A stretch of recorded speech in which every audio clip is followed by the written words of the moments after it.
Mobile যারা বানায় তারাও তো কোটিপতি, কিন্তু এক মুঠো ভাত আর আলু সেদ্ধ ছাড়া যে বাঙালি জাতি বাঁচতে পারে না, সেই আলু আর ধান যে চাষি তৈরি করে, সেই চাষি অনাহারে গলায় দড়ি দিয়ে মরে কেন বলতে পারবে?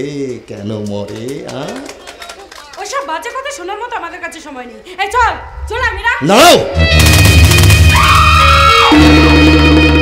বেশ তো গল্প করছিলাম, তোমরা চলে গেলে আমি কার সঙ্গে গল্প করবো? একটু সিন্নি দাও না আমায়রি।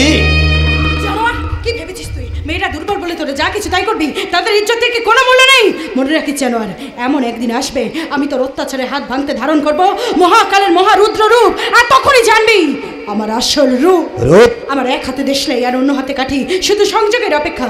এখন চলছে শুধু জনজাগরণ, আর এরপর শুরু হবে প্রতিবিধান। ও বাবা, একটা বেশর মুখে বড় বড় কথা। বেশ্যা বলছিস কাকে?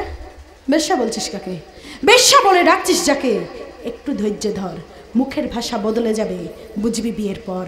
কন্যা ভ্রূণ হত্যা করিস, বিবেক কোথায় থাকে?